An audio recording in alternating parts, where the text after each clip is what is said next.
Hello, America. This will be the start of a great era. Thank you, Donald Trump. Where the f did you come from? I have a lot of information to drop, and the only way that I know to give a lot of information at once. Hi, everyone. My name is Mason, and welcome to my presentation on Mason, Where the F Were You? A presentation by Mason for Mr. Stream Chat's 4th grade class.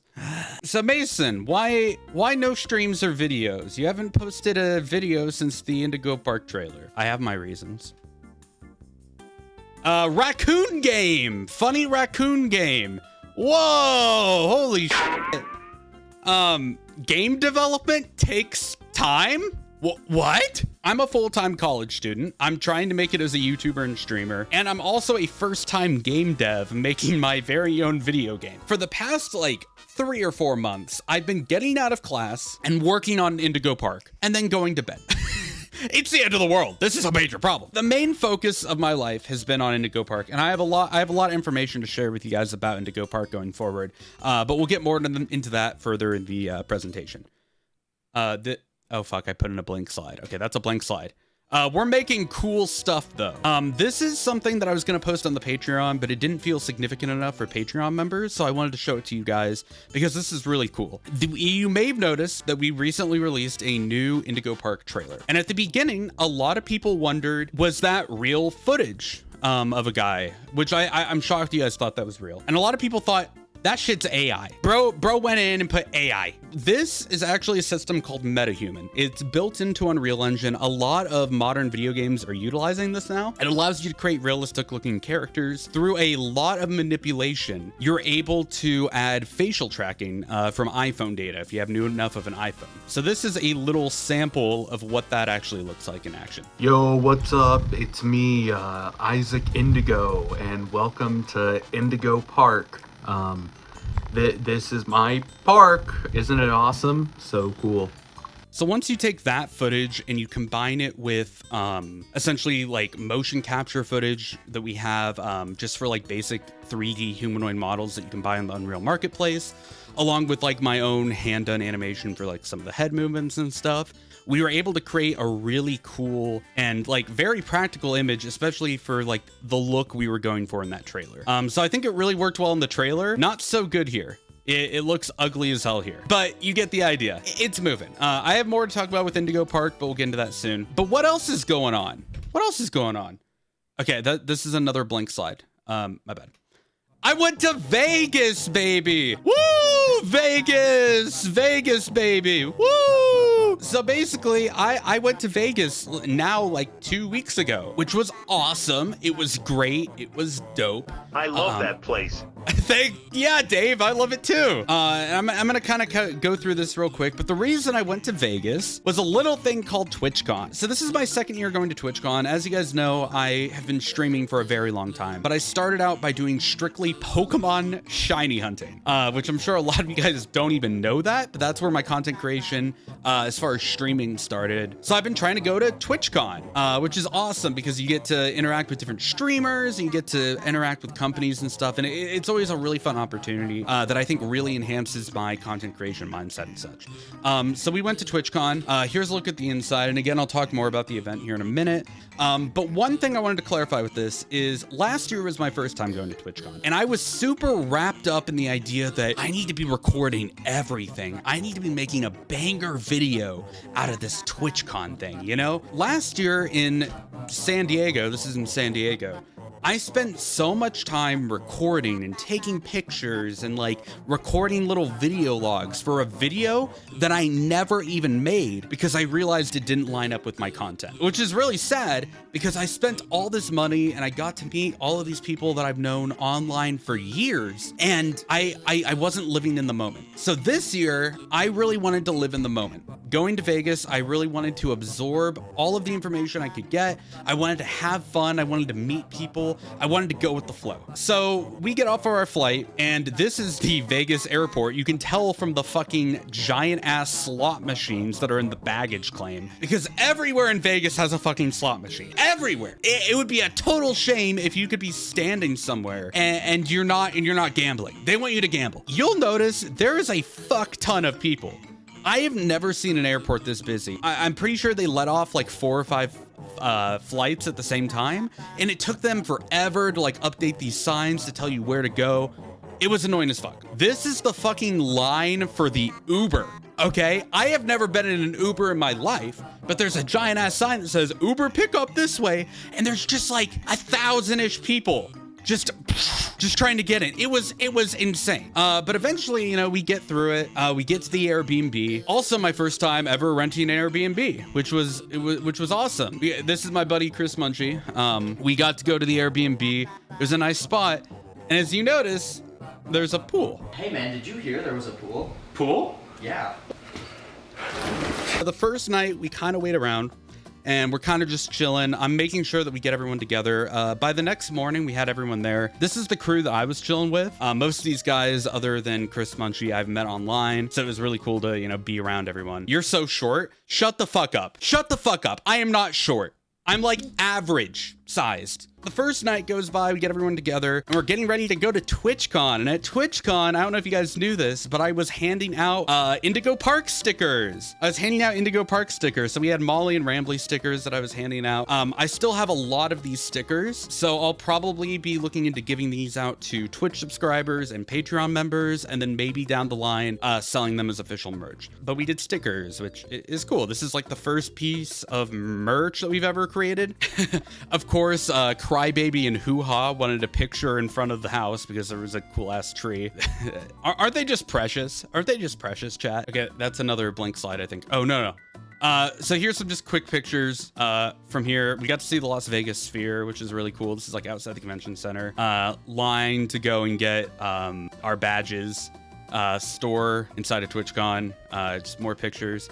And then one thing that I wasn't aware of. We were chilling around the pool after like our first day, just kind of quickly walking around TwitchCon. And Ryan yelled at me. He's like, Mason, did you hear what they announced at the opening ceremony? We didn't make it to the opening ceremony of TwitchCon because we were a little bit busy. But they announced that they are changing the rules for affiliates and partners so that they can stream at the same time on YouTube and Twitch. That's right now. That's why I'm streaming on YouTube and Twitch at the same time. It was all thanks to this. It was a major deal. So absolute W. I think this is going to be big for the channel. So you guys can now support me wherever you guys want. It's completely up to you if you prefer to support on Twitch or YouTube. I don't care either way as long as you guys are here and enjoying the content. So that was a big deal for me. That night we decided to go to Caesar's Palace, which is like, it's mainly a hotel, but underground there's a giant casino and a giant mall. In the meantime, I'm getting a text from a friend of mine, a streamer friend of mine that you guys probably know, especially if you guys are in like the FNAF community. He's saying, hey, I'm here at TwitchCon. We should meet up for dinner or something. So I'm calling like 100 different places trying to get a reservation for like 11 people. And eventually I got a hold of my boy David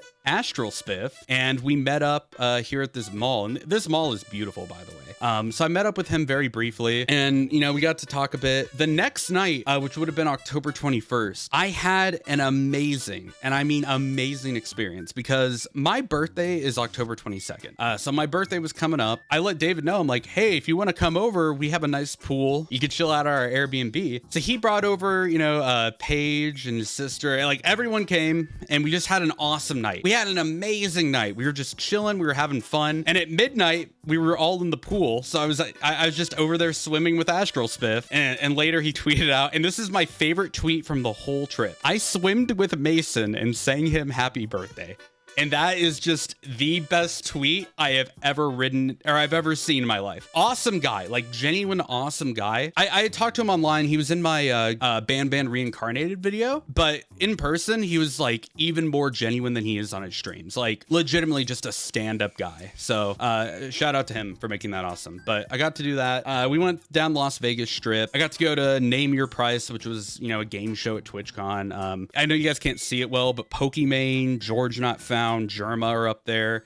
There's two Hassans over there. There's 2 people getting married. It's a long thing. We went to a cool restaurant called Fuku Burger, but of course we're calling it Fuck You Burger because it's funnier. All the stickers were cool, so of course we had to leave our mark. Now this was something that was big to me. If you guys have been watching my channel for a while, I've always kind of mentioned a place that I've always wanted to go. And I finally got a chance to go here because it's in Las Vegas. This is Area 15. Now, let me just show you what the entrance looks like. Ryan.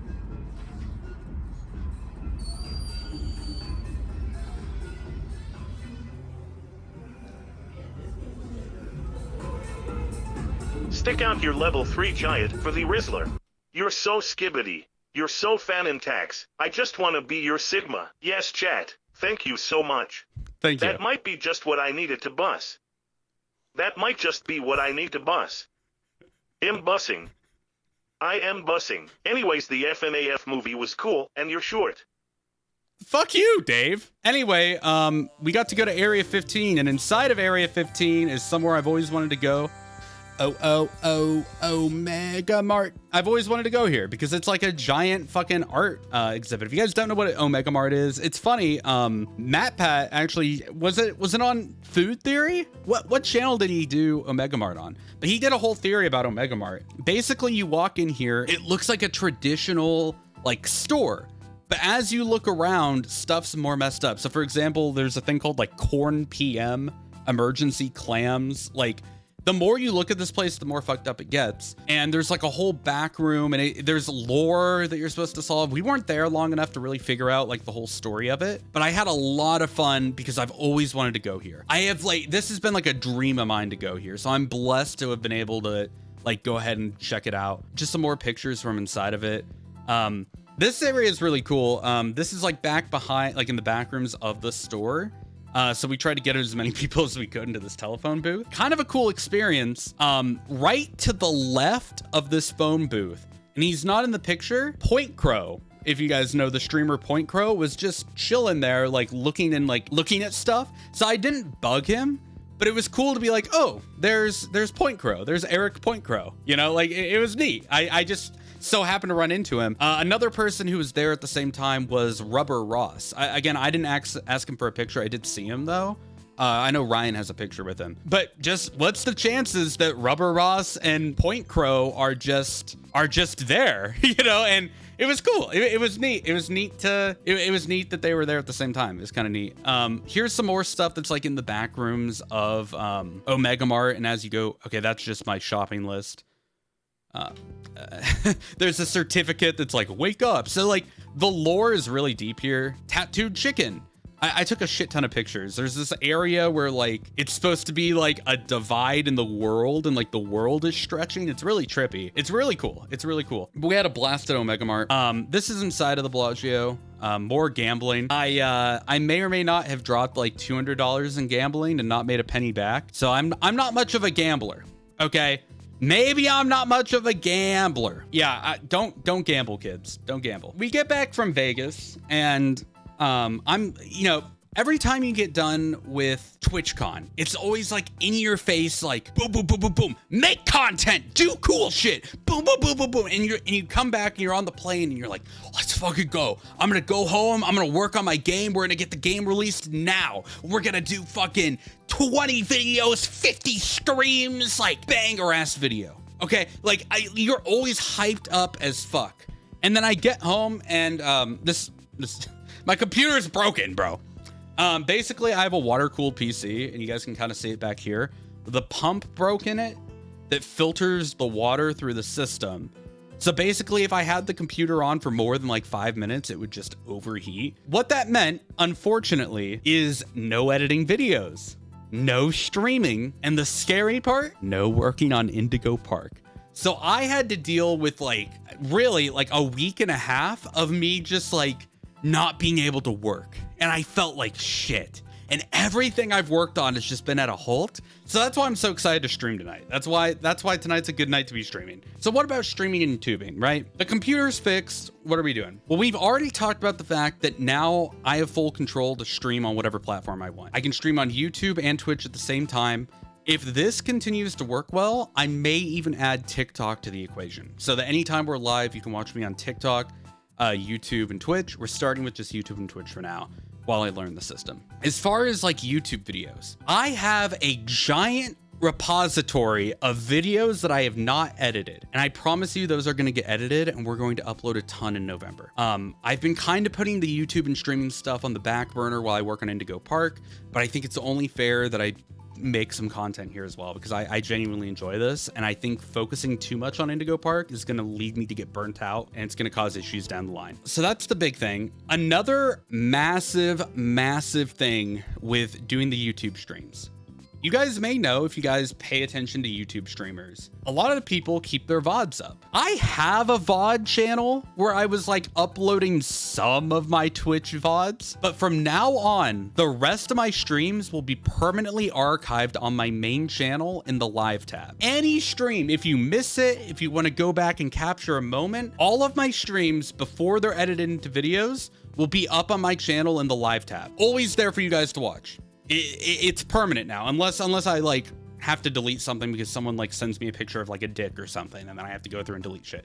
But you get my point. It's all there. So everything's now backed up. So instead of doing a VOD channel, everything's on the main channel, which is massive. So you guys can constantly just watch whatever. If you miss a stream, you can catch it there. It's going to be awesome. But other than that, I have a ton of videos coming up. There's a video I have to get done this week that talks about the FNAF movie, because I have some opinions on some stuff with the FNAF movie. But I also, you know, there's a lot that I need to do. There's a lot of videos coming up, so keep an eye on the channel. What about Indigo Park? This is what you guys care about. I'm going to be completely honest with you guys, and I'm going to give you guys a little behind the scenes information. Indigo Park was initially being aimed to release before I went to TwitchCon. That was back like 4 months ago. Our goal was to get Indigo Park done before I went to TwitchCon. As we worked on Indigo Park, we realized that making a game that's just kind of like mid isn't what we want to do. Did you guys want Indigo Park to be the scale of like Ban Reincarnated, right? Like my other project I did, you guys want something bigger. So we continued to redo characters. We continued to rewrite. We continued to add new voice lines and interactions. And while chapter 1 is still just kind of our pilot pitch chapter, and I want to do so much more than we're able to do in chapter 1 in further chapters, the scale of Indigo Park keeps growing. Right now, I've kind of made the executive decision that we're going to push the release date back to beginning of 2024. There's a few reasons for this. One, I want to make sure that everyone on our team isn't stressed. I want to make sure that none of the devs are under any crunch. I want to make sure that every single bit of content that's put into this game is made with loving hands and a loving mind. You may say, okay, Mason, but are you managing this growth, right? A lot of people worry about, okay, you keep adding stuff to the point that it never releases. We have everything that we want in the game basically lined up. But it's a question of, do we do a shitty little animation of Rambly for this scene, or do we do a full voice acted scene with him? And I think he deserves the full scene. So we're gonna aim for a release date of early 2024. The initial release date of late October kind of came with the mindset of, realistically, and this is stuff that sadly you have to think about, what are your competitors doing, right? Poppy Playtime Chapter 3. The people at Mob Games are fucking dope. I've been working with some of them. I've been talking to some of them. People working on Poppy are fucking amazing. I'm hyped as hell for Poppy Chapter 3. But that's gonna come out, I think rumors have been saying like November, December. So in my head, I had the idea that shit, Indigo Park has to come out before that so that we're not competing with them. That's what was going on in my head. When the answer is, why do anything with that? Let's just release Indigo Park when it's ready, right? Why stress about it and worry about what other people are doing? Let's just make it when it's ready. Another competitor we were worried about is FNAF Health 1 and 2, which comes out in December. Is that right? So most of the people that would be playing like Indigo Park would be playing also probably Poppy Playtime and Help Wanted. So it's important not to release it around the same time. So fuck it. Let's give the devs more time to work. Let's give my artists more time to work. Let's let the music kind of develop a little bit more instead of trying to rush it out and get it ready to go. And that's my hot take. That also allows me to kind of prep. I mean, like, we definitely want to do at least one more trailer for whenever we do have an official release date. Right now, the game plan is early 2024 for chapter 1. That's what I can tell you guys. That could change. It could come out sooner. It could come out later. It all depends how development going forward goes. But I wanted to give you guys kind of an insight into where we're looking, because I know that a lot of people are really, really curious about release date and stuff like that. Can we talk about Lloyd? Who's Lloyd? I don't know what you're talking about. I don't know what you're talking about. I have zero clue what you're talking about. Lloyd the Lion. Did you just make that up? Isn't that the guy from like Lego Ninjago? Like Lloyd? Now, what I want to keep in mind as well is during any of my streams, you guys have every right to ask whatever questions you want about the game. I'm going to do my best to answer them. I can't answer all questions because some stuff during development is confidential, or it's like spoilers for the game and I don't really want to answer it. But if you guys have any questions, ask them in chat as I'm doing other stuff on stream, and I will gladly talk about them. Because I think talking about them is cool. I like talking about shit. When's it coming out? I just said we're aiming for early 2024. I don't know what to tell you. Is Molly going to have Gyat? Okay, that's enough for me.